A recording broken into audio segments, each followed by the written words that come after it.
On Saturday, the joint military exercise Zulfiqar 1403 of the Iranian Army began in the Makran coastal region, the Sea of Oman, and the Indian Ocean.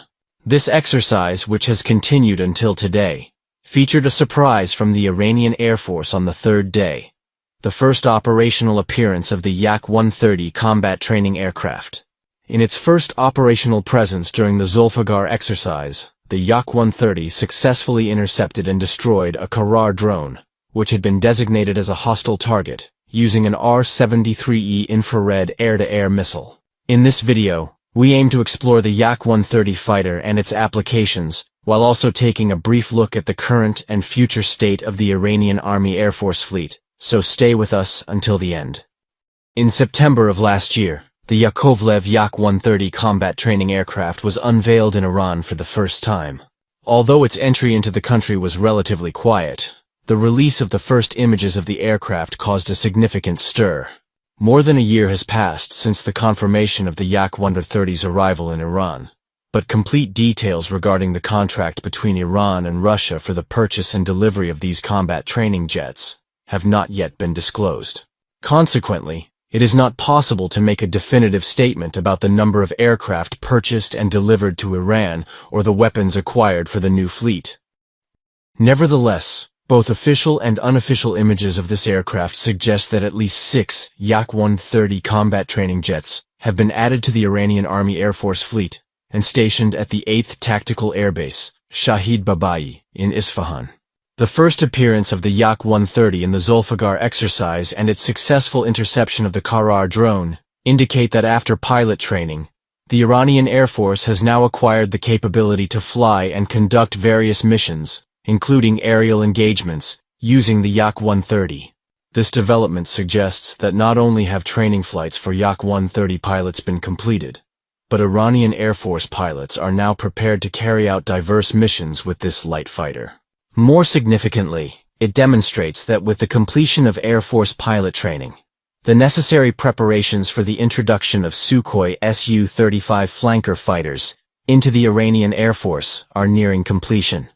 The first Yak-130 in the Iranian Air Force fleet was displayed with the registration number 9700 and tail number 101. Additionally, an image showing a Yak-130 armed with an R-73 air-to-air missile and tail number 106 has confirmed the presence of at least 6 Yak-130 aircraft in Iran. However, given the anticipated near-future delivery of fresh Sukhoi Su-35 flanker fighters to the Iranian Air Force, it is reasonable to estimate that the number of Yak-130s ordered for the Iranian Army Air Force could reach at least 1 or 2 squadrons.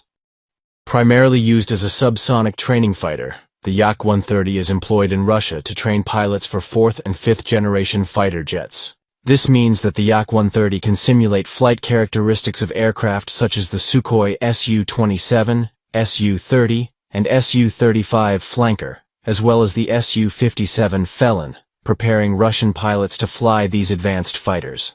Additionally, the Yak-130 enables pilots to improve their handling of 4th and 5th generation aircraft by accumulating more flight hours, a factor that can significantly impact their performance in combat scenarios and various missions.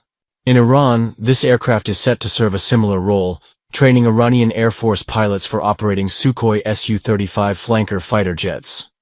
This fighter jet, in addition to being recognized as an advanced training aircraft, also has the capability to conduct combat and reconnaissance missions as a light combat fighter. The Yak-130, with the ability to carry a total payload of 3 tons, provides the Air Force with the capability to carry both air-to-air and air-to-ground weapons, despite certain regulations and limitations. Air-to-air capabilities. This aircraft can carry up to 4 R-73 infrared-guided air-to-air missiles. The R-73E, which is the base export version, has a range of 30 kilometers.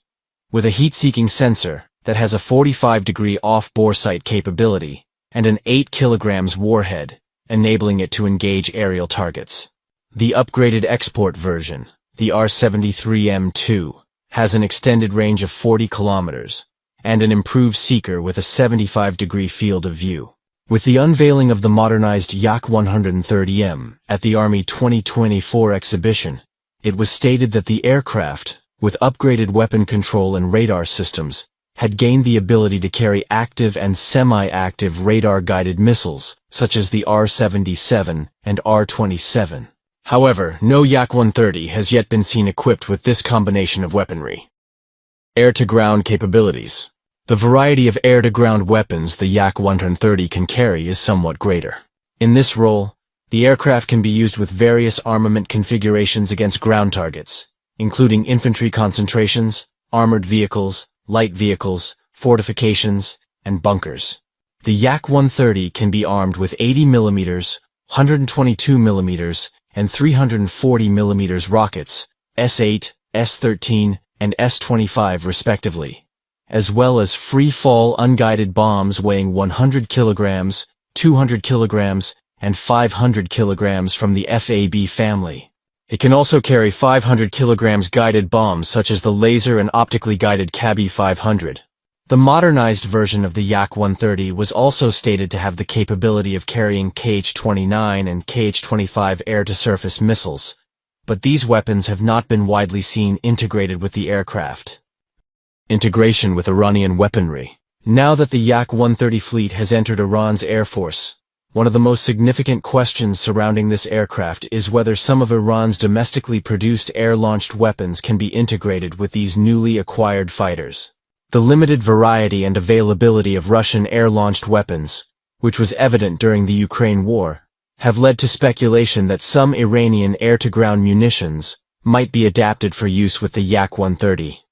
If the manufacturing country permits modifications to the aircraft's weapon control system, various weapons could be integrated, such as the Yasin and Arman glide bombs, the laser-guided GBU-12, known as Sitar-4 in Iran, the Maverick air-to-surface missile as a substitute for the heavier Kh-25 and Kh-29, and air-launched cruise missiles from the Noor family, such as the Nasser anti-ship missile. This would allow the Iranian Air Force to use the Yak-130, not only as a training platform, but also for air-to-ground, air-to-surface, and anti-ship missions. However, it appears that, for now, the Air Force does not have any plans to pursue such modifications. At least until the Sukhoi Su-35 fighters are introduced into service, the primary priority for the Iranian Air Force seems to be using the Yak-130 for training purposes to prepare its pilots. Potential for a multi-role Yak-130 fleet in Iran. Integrating indigenous weapons and expanding the Yak-130's combat capabilities would provide the Iranian Air Force with a versatile light fighter capable of conducting reconnaissance and limited air-to-ground missions. Expanding the Yak-130's weapon options and increasing the number of these aircraft in the Air Force fleet could allow part of the existing fleet to be replaced with modern and more capable Yak-130 fighters. The Yak-130 is already proving its value, but all eyes are now on Iran's expected Sukhoi Su-35 delivery. The next few months could bring major surprises. Make sure to subscribe so you don't miss our future updates. And as always, subscribe and hit that like button if you found this video informative. Thanks for watching, and see you in the next video.